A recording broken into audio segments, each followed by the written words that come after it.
Hello everyone, welcome to Black Mirror horror. कैसे हैं आप सब? आई होप आप सब ठीक होंगे। आज की जो कहानी है वो किसी सुनसान जंगल या पुराने किले या किसी रेलवे स्टेशन की नहीं है। आज की कहानी है एक ऐसी जगह की जहां रोज हजारों लोग आते जाते हैं, जहां लोग अपने सपनों के साथ सपनों का सफर शुरू करते हैं। लेकिन उसी जगह पर एक कोना ऐसा भी है जहां से लोग वापस आने पर अपने साथ बुरी यादें लेकर आते हैं, जिसे वो जिंदगी भर भूल नहीं पाते। आज मैं आपके लिए एक ऐसे एयरपोर्ट की कहानी लेकर आई हूँ जो आज भी चालू है, लेकिन उसका एक हिस्सा सालों से बंद पड़ा है। उस बंद पड़े हिस्से में एक ऐसा राज छिपा है जो वहाँ नहीं होना चाहिए था। अगर आप भी कभी फ्लाइट से ट्रैवल करते हैं या आपके घर में कोई करता है या एयर ट्रैवल अगर आपका एक सपना हो, तो इस कहानी को अंत तक ज़रूर देखिएगा और शेयर भी कीजिएगा, क्योंकि कुछ गलतियाँ अनजाने में बहुत भारी पड़ जाती हैं और मैं नहीं चाहती आप ऐसी गलतियाँ करें। तो चलिए बिना समय गवाए कहानी शुरू करते हैं। ये कहानी शुरू होती है मिस्टर रवि शास्त्री से, जो एक बिजनेस ट्रिप के लिए एक डोमेस्टिक फ्लाइट लेने पहुंचे थे।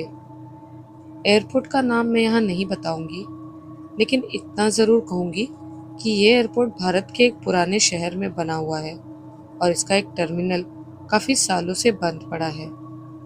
रवि जी समय से थोड़ा पहले ही एयरपोर्ट पहुंच गए थे। सिक्योरिटी चेक हो चुका था और बोर्डिंग में अभी वक्त था, तो उन्होंने सोचा कि थोड़ा वेटिंग एरिया में बैठकर आराम कर लेता हूँ। लेकिन तभी अचानक उनकी तबीयत थोड़ी खराब होने लगी। हल्का चक्कर, घबराहट और पसीना आने लगा, तो उन्होंने सोचा कि शायद थकान की वजह से ऐसा हो रहा है। इसलिए वो तुरंत उठे और पास के वॉशरूम की तरफ चले गए। ये वही वॉशरूम था जो आज उस पुराने बंद पड़े टर्मिनल के बिल्कुल पास बना हुआ था। आमतौर पर लोग उस तरफ ज़्यादा जाते नहीं थे, क्योंकि वहाँ भीड़ कम रहती थी और एयरपोर्ट होने के बावजूद वो थोड़ा सुनसान सा सन्नाटे वाला इलाका था। जैसे ही रवि जी वॉशरूम के अंदर गए, उन्हें एक अजीब सी ठंड महसूस हुई। अब ये ठंड एसी की नहीं थी, क्योंकि एयरपोर्ट के बाकी हिस्से में उतनी ठंड नहीं थी, लेकिन वहाँ ऐसा लग रहा था जैसे किसी ने अचानक तापमान कम कर दिया हो। उन्होंने इस बात को इग्नोर किया और अपना काम खत्म करके बाहर निकलने लगे। लेकिन जैसे ही वो वॉशरूम के दरवाजे से बाहर आए, उनकी नज़र सामने पड़ी। वहीं पर थोड़ा सा नीचे की तरफ जाने वाला एक इमरजेंसी एग्जिट रैंप था, एक ढलान जो अंधेरे की तरफ जा रही थी। रवि अचानक वहीं रुक गए, क्योंकि उन्हें ऐसा लगा कि उस ढलान के नीचे कोई खड़ा है जो उनको देख रहा है। एक टक, रवि जी की सांसें एकदम से तेज हो गई। उन्होंने आंखें मिचमिचाकर देखने की कोशिश की। वहां हल्की सी रोशनी थी, लेकिन पूरी तरह साफ कुछ दिख नहीं रहा था। फिर भी उन्हें साफ महसूस हो रहा था कि वहां कोई मौजूद है। उन्होंने धीरे से आवाज लगाई, कौन है वहां? लेकिन कोई जवाब नहीं आया। अगले ही पल उन्हें ऐसा लगा जैसे वो साया थोड़ा सा हिला हो। बस इतना ही काफी था। रवि जी घबरा गए और बिना पीछे देखे तेजी से वहां से दूर अपने वेटिंग एरिया में चले गए। थोड़ी देर बाद जब उन्होंने खुद को संभाला, तो उन्होंने ये बात एयरपोर्ट अथॉरिटी को बताई। शुरुआत में किसी ने उनकी बात को ज़्यादा गंभीरता से नहीं लिया, लेकिन जब एक सिक्योरिटी गार्ड को चेक करने भेजा गया, तो उसने भी वहाँ कुछ देखा। उसने बताया कि उसे ऐसा लगा जैसे कोई आदमी रैंप के नीचे खड़ा होकर उसे देख रहा था, और जैसे ही वो आगे बढ़ा, वो साया अंधेरे में गायब हो गया। अब ये कोई एक इंसान की बात नहीं थी। दो अलग अलग लोगों ने एक ही जगह पर एक ही तरह की चीज़ महसूस की थी, लेकिन फिर भी इस बात को वहीं दबा दिया गया, क्योंकि एयरपोर्ट अथॉरिटी किसी भी तरह की अफवाह नहीं फैलाना चाहती थी। लेकिन जिस चीज़ को रवि जी ने सिर्फ एक बार देखा, उसे कोई बार बार देख रहा था, और वो थी एयरपोर्ट स्टाफ में काम करने वाली सुनीता। सुनीता पिछले कई सालों से उस एयरपोर्ट पर काम कर रही थी। उसका काम था पैसेंजर्स के बोर्डिंग पास बनाना और उनकी मदद करना। लेकिन कुछ महीनों से वो बार बार एक ही शिकायत कर रही थी कि उस वॉशरूम के पास वाला इमरजेंसी एग्जिट सही नहीं है। वहाँ कुछ है, बहुत नकारात्मक ऊर्जा जो महसूस जरूर होती है। शुरुआत में लोगों ने उसकी बात को मजाक समझा। फिर उसने कई बार लिखित में शिकायत दी, लेकिन हर बार उसे यही कहकर टाल दिया गया कि तुम ज्यादा सोच रही हो, यह एयरपोर्ट है, यहाँ ऐसी बातें मत करो। लेकिन सुनीता जानती थी कि वो गलत नहीं है, क्योंकि वो सिर्फ नकारात्मक ऊर्जा को महसूस ही नहीं कर रही थी, वो उसे देख भी चुकी थी। और उसके अलावा रघु ने भी देखा था। अब सुनीता पिछले 4 साल से उस एयरपोर्ट पर काम कर रही थी और उसने वहाँ का हर कोना देखा था। लेकिन पिछले 6-7 महीनों में उसे जो महसूस होता था वो पहले कभी नहीं हुआ था। शुरुआत में उसे सिर्फ इतना लगता था कि उस वॉशरूम के पास जाते ही डरावनी आहट महसूस होती है, जैसे किसी ने अचानक आसपास की हवा को भारी कर दिया हो। उस वक्त उसके लिए सांस लेना थोड़ा मुश्किल हो जाता था, दिल की धड़कन तेज हो जाती और सबसे अजीब बात, उसे हमेशा ऐसा लगता जैसे कोई उसके पीछे खड़ा है। कई बार उसने अचानक मुड़कर देखा, लेकिन वहां कोई नहीं होता। उसने सोचा शायद काम का तनाव होगा, लेकिन यह एहसास हर दिन हर बार उसी जगह पर होने लगा। एक दिन जब वो रात की शिफ्ट में थी तो उसने देखा कि वॉशरूम के बाहर रखी सफाई की बाल्टी अपने आप थोड़ी सरक गई। वहां कोई नहीं था, न कोई हवा न कोई इंसान। उसने खुद को समझाया कि शायद फर्श गीला होगा, लेकिन जब उसने पास जाकर देखा तो फर्श सूखा था। उसी समय उसे अपने कान के पास किसी के सांस लेने जैसी आवाज सुनाई दी। वो घबरा गई और तुरंत वहां से हट गई। अगले दिन उसने ये बात अपने सुपरवाइजर को बताई, लेकिन उन्होंने हंसकर कहा, रात में ज्यादा सोचने से ऐसा लगता है। सुनीता चुप हो गई, लेकिन उसके अंदर डर बैठ चुका था। इसी दौरान उसकी मुलाकात रघु से हुई, जो वहाँ सफाई का काम करता था। रघु पहले से ही उस एरिया में काम करने से बचता था, लेकिन नौकरी की मजबूरी थी। एक दिन उसने खुद ही सुनीता से कहा कि उस वॉशरूम के पास कुछ ठीक नहीं है। उसने बताया कि कई बार जब वो सुबह जल्दी सफाई करने आता है तो उसे लगता है जैसे कोई उसके पीछे पीछे चल रहा है। उसने ये भी कहा कि कई बार उसने साफ फर्श पर गीले पैरों के निशान देखे हैं, जो कुछ कदम चलकर अचानक गायब हो जाते हैं। ये सुनकर सुनीता को यकीन हो गया कि वो अकेली नहीं है जो ये सब महसूस कर रही है। दोनों ने मिलकर तय किया कि वो ध्यान से उस जगह पर नजर रखेंगे। अब वो हर छोटी चीज नोटिस करने लगे। कभी अचानक लाइट हल्की सी झपकती, कभी बिना वजह ठंडी हवा का झोंका आता, और सबसे ज्यादा डरावनी बात ये थी कि वॉशरूम के अंदर कभी कभी पानी अपने आप चालू हो जाता था। कई बार पैसेंजर्स ने भी शिकायत की कि अंदर कोई था, लेकिन जब दरवाज़ा खुला तो कोई नहीं मिला। इन सब बातों के बावजूद भी मैनेजमेंट के लिए ये सब सिर्फ छोटी मोटी शिकायतें थी। एक दिन सुबह का समय था और एयरपोर्ट पर भीड़ कम थी। रघु वॉशरूम की सफाई कर रहा था और सुनीता पास ही काउंटर पर बैठी थी। अचानक रघु बहुत तेज दौड़ता हुआ चिल्ला कर आया। उसके चेहरे पर डर साफ दिखाई दे रहा था। वो हांफते हुए बोला, अंदर कोई है? सुनीता ने पूछा तो उसने कहा, वो आदमी नहीं है। उसके उसके शब्द सुनकर सुनीता के हाथ ठंडे पड़ गए। उसने उसे पानी दिया और शांत होने को कहा, लेकिन रघु बार बार एक ही बात दोहरा रहा था कि वो चीज उसे देख रही थी। सुनीता की बॉडी में कंपन आ गया ये सुनकर। थोड़ी देर बाद दोनों ने हिम्मत करके साथ में जाकर देखने का फैसला किया। जैसे ही वो वॉशरूम के पास पहुंचे, वहीं ठंड उन्हें फिर से महसूस हुई। इस बार ठंड पहले से ज्यादा थी। ऐसा लग रहा था जैसे वहां खड़े रहना ही मुश्किल हो। उन्होंने अंदर झांक कर देखा। सब कुछ सामान्य लग रहा था, लेकिन जैसे ही वो अंदर कदम रखने लगे, अचानक अंदर का एक दरवाजा अपने आप जोर से बंद हो गया। आवाज इतनी तेज थी कि दोनों डर के मारे पीछे हट गए। सुनीता ने हिम्मत करके धीरे से दरवाज़ा खोला, लेकिन अंदर कोई नहीं था। अब दोनों पूरी तरह से डर चुके थे, लेकिन असली डर तो अभी बाकी था। जैसे ही वो बाहर निकलने लगे, रघु अचानक वहीं रुक गया। उसकी नज़र वॉशरूम के अंदर वाले शीशे पर टिक गई। सुनीता ने भी उस तरफ देखा, और जो उसने देखा उसने वो उसकी जिंदगी का सबसे खौफनाक पल बन गया। शीशे में उन्हें अपने पीछे कोई खड़ा दिखाई दिया, काली परछाई जिसका चेहरा साफ नहीं दिख रहा था, लेकिन उसकी आंखें जैसे सीधा उन्हें ही घूर रही थी। दोनों ने एक साथ पीछे मुड़कर देखा, लेकिन फिर से वहां कोई नहीं था। अब उनका डर पैनिक में बदल चुका था। दोनों बिना कुछ बोले वहां से भागे और सीधे बाहर आ गए। उस दिन के बाद उन्होंने फैसला कर लिया कि वो वहां काम नहीं करेंगे। अगले ही दिन दोनों ने अपना रेजिग्नेशन दे दिया। मैनेजमेंट ने पहले इसे हल्के में लिया, लेकिन जब उन्होंने पूरी बात विस्तार से बताई और साथ में रवि शास्त्री और सिक्योरिटी गार्ड की घटना का जिक्र किया, तब जाकर मामला थोड़ा गंभीर हुआ।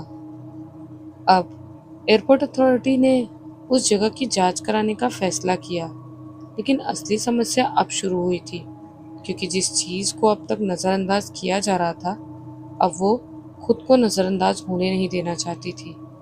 जैसे ही जांच शुरू हुई, उस जगह पर होने वाली घटनाएं और तेज हो गई। जो लोग जांच के लिए वहां जाते, वो ज़्यादा देर तक वहां रुक ही नहीं पाते। किसी को घुटन होने लगती, किसी को चक्कर आने लगता, और कुछ लोग तो बिना वजह ही डर कर बाहर भाग आते। किसी को कुछ साफ दिखाई नहीं देता था, लेकिन हर कोई उसे ज़रूर कहता था कि वहाँ कुछ है। धीरे धीरे ये घटनाएं सिर्फ इमरजेंसी एग्जिट तक सीमित नहीं रही। अब वॉशरूम के अंदर भी लोगों को अजीब चीज़ें महसूस होने लगी। किसी को लगता कोई पीछे खड़ा है, किसी को लगता कोई दरवाजे के बाहर इंतज़ार कर रहा है, और कुछ लोगों ने तो ये भी कहा कि उन्हें अंदर किसी के चलने की आवाज़ सुनाई देती है, जबकि वहाँ कोई नहीं होता। अब ये मामला सिर्फ स्टाफ तक सीमित नहीं था, बल्कि ज़्यादा पैसेंजर्स को भी भूतिया अनुभव होने लगे थे। अब तक जो कुछ हो रहा था वो सिर्फ एक संकेत था कि उस जगह पर कुछ है। एयरपोर्ट अथॉरिटी ने आखिरकार इस मामले को गंभीरता से लेते हुए एक छोटी सी जांच टीम बनाई। शुरुआत में उन्होंने सोचा कि शायद ये सब लोगों का वहम है, या किसी तकनीकी समस्या की वजह से ऐसा महसूस हो रहा है। लेकिन जब एक के बाद एक स्टाफ मेंबर्स ने उस जगह पर जाने से साफ मना कर दिया, तब उन्हें मजबूरी में इस जांच को आगे बढ़ाना पड़ा। टीम के 3 लोग उस एरिया में भेजे गए। सीसीटीवी और कुछ रिकॉर्डिंग डिवाइसेस भी लगाए गए, ताकि हर एक चीज़ रिकॉर्ड हो सके। जैसे ही टीम उस इमरजेंसी एग्जिट वाले हिस्से में पहुंची, उन्हें वही ठंड महसूस हुई जिसके बारे में सुनीता और रघु ने बताया था। लेकिन इस बार वो ठंड सिर्फ एक एहसास नहीं थी, बल्कि वो एक ऊर्जा की जैसे शरीर के अंदर तक उतर रही थी। उनमें से एक आदमी ने मजाक में कहा, शायद एसी चल रहा है ज़्यादा, लेकिन उसके चेहरे पर जो डर था वो उसके शब्दों से बिल्कुल मेल नहीं खा रहा था। उन्होंने कैमरा ऑन किया और धीरे धीरे उस ढलान की तरफ बढ़ने लगे। वहाँ अंधेरा थोड़ा ज़्यादा था, और नीचे जाते जाते रोशनी और भी कम होती जा रही थी।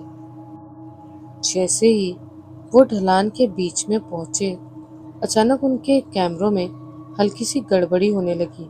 स्क्रीन पर लाइंस आने लगी और आवाज़ में अजीब सी खरखराहट सुनाई देने लगी। उन्होंने सोचा कि शायद सिग्नल की समस्या होगी, लेकिन तभी उनमें से एक ने पीछे मुड़कर देखा और उसका चेहरा एकदम से सफ़ेद पड़ गया। वो कुछ कहना चाहता था, लेकिन उसकी आवाज़ जैसे गले में ही अटक गई। बाकी दोनों ने पूछा, क्या हुआ? लेकिन वो सिर्फ उसी दिशा में देखे जा रहा था, जैसे वहाँ कुछ ऐसा हो जो बाकी लोग नहीं देख पा रहे थे। अगले ही पल वो आदमी अचानक जोर से चिल्लाया और पीछे की तरफ भागने लगा। बाकी दोनों भी घबरा गए और बिना कुछ समझे उसके पीछे भागे। जैसे ही वो तीनों बाहर आए, उनमें से एक जमीन पर बैठ गया और जोर जोर से सांस लेने लगा। जब उसे थोड़ी होश आई तो उसने सिर्फ इतना कहा कि वहाँ कोई खड़ा था मेरे बहुत पास और वो मुझे घूर रहा था। लेकिन सबसे डरावनी बात ये थी कि उसने कहा कि वो चीज़ इंसान जैसी नहीं थी। उसका शरीर टेढ़ा मेढ़ा था और उसकी हरकतें बिल्कुल असामान्य थी। इस घटना के बाद जांच टीम ने उस एरिया में जाना लगभग बंद कर दिया, लेकिन अब तक बात फैल चुकी थी। एयरपोर्ट के अंदर काम करने वाले लोग आपस में इस बारे में बातें करने लगे थे। कुछ लोग इसे अफवाह मान रहे थे, लेकिन जो लोग उस एरिया के पास गए थे, उनके चेहरे का डर साफ बता रहा था कि वो सिर्फ अफवाह नहीं थी। इसी बीच एक और अजीब घटना हुई जिसने पूरे मामले को और गंभीर बना दिया। एक पैसेंजर ने शिकायत की कि जब भी वो वॉशरूम के अंदर गई थी तो उसे ऐसा लगा जैसे कोई उसके बगल वाले केबिन में खड़ा है। उसे बार बार किसी के पैरों की हल्की हल्की आहट सुनाई दे रही थी। उसने सोचा कि कोई और भी अंदर है, लेकिन जब वो बाहर आया तो वहाँ कोई नहीं था। उसने उसे इग्नोर करने की कोशिश की, लेकिन जैसे ही वो हाथ धोने के लिए शीशे के सामने खड़ा हुआ, उसने देखा कि उसके पीछे वाले केबिन का दरवाज़ा धीरे धीरे अपने आप खुल रहा है। उसने घबरा कर पीछे मुड़कर देखा, लेकिन वहाँ कुछ नहीं था। जब उसने फिर से शीशे में देखा तो इस बार उसे साफ दिखाई दिया कि उस खुले दरवाजे के अंदर अंधेरे में कोई खड़ा है। वो कुछ सेकंड तक वहीं जड़ होकर खड़ा रहा, फिर अचानक उसने चीख मारी और बाहर भाग गया। उसकी हालत इतनी खराब हो गई थी कि उसे तुरंत मेडिकल रूम में ले जाना पड़ा। उसने बाद में सिर्फ इतना कहा कि वो चीज़ उसे देख रही थी और उसकी आंखें बिल्कुल सामान्य नहीं थी। अब हालात ऐसे हो गए थे कि उस वॉशरूम के पास जाना ही मानो लोगों के लिए श्राप बन गया हो। इन घटनाओं को रोकने का एक ही रास्ता था, लेकिन एयरपोर्ट जैसे जगह को अचानक बंद करना संभव नहीं था। इसी वजह से अथॉरिटी ने एक बार फिर सुनीता और रघु से संपर्क किया। उन्होंने उन्हें वापस बुलाया और कहा कि अगर वो मदद करेंगे तो इस मामले को हमेशा के लिए खत्म किया जा सकता है। शुरुआत में दोनों ने साफ मना कर दिया था, क्योंकि वो उन्होंने जो देखा था वो किसी बुरे सपने से कम नहीं था। लेकिन जब उन्हें बताया गया कि अब तो पैसेंजर्स भी इस चीज़ का शिकार हो रहे हैं, तो उन्होंने सोच विचार किया। सुनीता ने कहा कि अगर ये घटनाएं नहीं रुकी तो किसी के साथ कुछ बहुत गलत हो सकता है। रघु भी डर रहा था, लेकिन वो पहले से जानता है कि वहाँ क्या है, इसीलिए शायद वो दूसरों की मदद कर सकते हैं। आखिरकार दोनों ने एक शर्त पर वापस आने का फैसला किया कि इस बार उनकी बात को नज़रअंदाज नहीं किया जाएगा। अगले दिन जब वो दोनों फिर से उस एयरपोर्ट में दाखिल हुए तो उनके चेहरे पर वही पुराना डर साफ दिखाई दे रहा था। जैसे ही वो उस वॉशरूम के पास पहुंचे, उन्हें फिर से ठंडी महसूस हुई, लेकिन इस बार उस ठंड के साथ एक और चीज़ थी, एक अजीब सी गंध, जैसे कुछ बहुत पुराना सड़ा हुआ हो। सुनीता ने धीरे से कहा, ये पहले नहीं था। रघु ने भी हामी भरी और दोनों ने एक दूसरे की तरफ देखा, जैसे बिना बोले ही समझ गए हो कि अब चीज़ें पहले से ज़्यादा खराब हो चुकी हैं। उन्होंने तय किया कि इस बार वो सीधे उस इमरजेंसी एग्जिट की तरफ जाएंगे और देखेंगे कि आखिर वहाँ है क्या। उनके साथ दो सिक्योरिटी गार्ड भी थे, लेकिन जैसे जैसे वो ढलान की तरफ बढ़ने लगे, गार्ड्स की हिम्मत जवाब देने लगी। उनमें से एक ने साफ मना कर दिया कि वो इससे आगे नहीं जाएगा। अब सुनीता और रघु ही आगे बढ़े। जैसे ही वो ढलान के आखिरी हिस्से तक पहुंचे, अचानक वहां की लाइट एक बार जोर से झपकी और फिर स्थिर हो गई। उस एक पल में दोनों ने कुछ ऐसा देखा जो शायद उन्हें कभी नहीं देखना चाहिए था। नीचे अंधेरे में एक आकृति खड़ी थी जो धीरे धीरे उनकी तरफ मुड़ रही थी। उसकी चाल इंसानों जैसी नहीं थी, जैसे उसका शरीर किसी अजीब तरीके से मुड़ा हुआ हो। सुनीता का दिल इतनी तेजी से धड़क रहा था कि उसे लग रहा था वो वहीं गिर जाएगी। रघु ने उसका हाथ पकड़ा और पीछे हटने को कहा, लेकिन अब बहुत देर हो चुकी थी। वो आकृति अब धीरे धीरे उनकी तरफ बढ़ने लगी थी और हर कदम के साथ वहां की हवा और ठंडी बढ़ती जा रही थी। अचानक एक तेज आवाज गूंजी, जैसे किसी ने धातु की चीज को जमीन पर घसीटा हो। उसी आवाज के साथ वो आकृति एकदम से रुक गई और सीधे उनकी तरफ देखने लगी। उसकी आंखें साफ दिखाई नहीं दे रही थी, लेकिन ऐसा लग रहा था जैसे वो दोनों को ही घूर कर देख रही हो। सुनीता ने हिम्मत करके एक कदम पीछे लिया। उसने धीरे से मुड़कर देखा और उस आत्मा की मौजूदगी से सुनीता एकदम चीखने लगी। अब तक जो हो रहा था उसने सुनीता और रघु को पूरी तरह तोड़ दिया था, लेकिन जो अब उनके सामने होने वाला था वो उनकी जिंदगी का सबसे भयानक पल बनने वाला था। जैसे ही सुनीता ने पीछे मुड़कर देखा, उसकी चीख वहीं अटक गई। उसके ठीक पीछे वो खड़ा था, लेकिन इस बार सुनीता उसको देख सकती थी। उसका शरीर अजीब तरीके से मुड़ा हुआ था, जैसे उसकी हड्डियां सही जगह पर ना हो।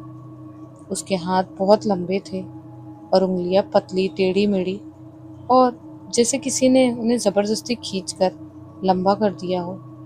अब भी उसका चेहरा ठीक से दिखाई नहीं दे रहा था, लेकिन जहां आंखें होनी चाहिए थी वहां दो गहरे काले गड्ढे जैसे दिख रहे थे। रघु ने जैसे ही यह देखा, उसने तुरंत सुनीता का हाथ पकड़ा और उसे अपनी तरफ खींच लिया। दोनों अब समझ चुके थे कि वो किसी साधारण चीज के सामने नहीं खड़े हैं, ये कोई खौफनाक आत्मा है। उसी समय उस प्रेत ने एक अजीब सी आवाज निकाली। वो आवाज इंसानों जैसी नहीं थी, लेकिन उसमें एक अजीब सी बेचैनी थी, जैसे कोई बहुत गुस्से में हो या बहुत लंबे समय से किसी चीज का इंतजार कर रहा हो। उस आवाज के साथ ही आसपास की लाइट्स एक के बाद एक झपकने लगी। कुछ बल्ब बंद पड़ गए और वातावरण अजीब तरीके से ठंडा हो गया। सुनीता ने हिम्मत जुटाकर धीरे से पूछा, तुम कौन हो? लेकिन उसके मुंह से निकली आवाज इतनी धीमी थी कि सुनीता ठीक से सुन नहीं पाई। अगले ही पल वो अचानक तेजी से उनकी तरफ आया। उसकी चाल इतनी डरावनी थी कि समझ ही नहीं आ रहा था कि वो चल रहा है या घिसट रहा है। रघु ने बिना एक सेकंड गवाए सुनीता को धक्का दिया और दोनों पीछे की तरफ भागने लगे। लेकिन जैसे ही उन्होंने भागना शुरू किया, उन्हें एहसास हुआ कि उनके कदम भारी हो रहे हैं। वो दौड़ नहीं पा रहे, जैसे कोई उन्हें पीछे खींच रहा हो। उसी समय पीछे से एक जोरदार आवाज आई, जैसे कोई जमीन पर कोई चीज गिर पड़ी हो। रघु ने पीछे मुड़कर देखा, लेकिन ये उसकी गलती थी और जो उसने देखा उससे उसका खून जम गया। वो अब बहुत करीब आ चुका था और उसके चेहरे पर अब कुछ और भी नजर आ रहा था, जैसे किसी जले हुए इंसान का चेहरा हो। इसमें मांस जगह जगह से पिघल कर लटक रहा हो। उसकी चाल अब और तेज हो गई थी और हर कदम के साथ वो उनके और करीब आ रहा था। दोनों किसी तरह उस ढलान से ऊपर पहुंचे और बाहर की तरफ भागे। जैसे ही वो वॉशरूम के एरिया में पहुंचे, अचानक सब कुछ शांत हो गया। लाइट्स स्थिर हो गई, ठंड थोड़ी कम हो गई और पीछे से आने वाली आवाज भी बंद हो गई। दोनों वहीं जमीन पर बैठ गए। उनकी सांसें इतनी तेज चल रही थी कि जैसे अभी टूट जाएगी। सिक्योरिटी गार्ड जो दूर खड़े थे दौड़कर उनके पास आए और पूछा क्या हुआ, लेकिन दोनों कुछ बोल ही नहीं पा रहे थे। कुछ देर बाद जब उन्होंने खुद को संभाला तो उन्होंने पूरी घटना बताई। इस बार किसी ने उनकी बात को हल्के में नहीं लिया। उसी रात उस पूरे एरिया को अस्थायी रूप से बंद कर दिया गया। लेकिन दोस्तों, ये समस्या यहीं ख़त्म नहीं हुई। वहाँ जो था अब बाहर आ गया था। अगले ही दिन से वॉशरूम के अंदर होने वाली घटनाएं और बढ़ गई और वॉशरूम के रास्ते में भी काफ़ी लोगों को दिखाई दे रहा था। अब लोग सिर्फ एहसास नहीं कर रहे थे, बल्कि कई लोगों ने साफ कहा कि उन्होंने किसी को अपने पास खड़े देखा है। एक महिला पैसेंजर ने बताया कि जब वो अंदर थी तो उसे लगा कोई उसके कंधे के बहुत पास खड़ा है। उसने सोचा कोई और महिला होगी, लेकिन जब उसने मुड़कर देखा तो वहाँ कोई नहीं था।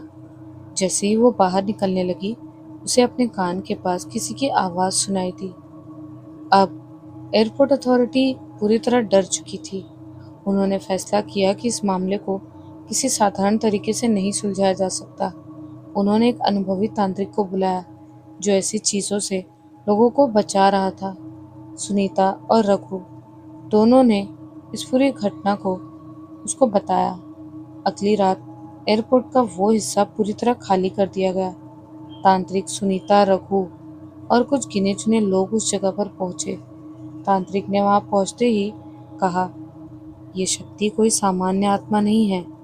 उसने कुछ मंत्र पढ़ना शुरू किया और अपने साथ लाया हुआ जल उस ढलान की तरफ छिड़कने लगे। जैसे ही उन्होंने ऐसा किया, अचानक एरिया फिर से ठंडा हो गया और लाइट्स एक बार फिर चपकने लगी।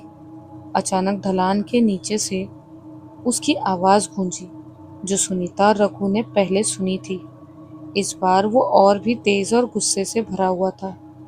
तांत्रिक ने अपनी आवाज़ ऊंची की और मंत्र और तेजी से पढ़ने लगा। कुछ सेकंड्स के लिए ऐसा लगा जैसे वो फिर से हावी हो गया हो, लेकिन इस बार वो पूरी तरह दिखाई नहीं दे रहा था।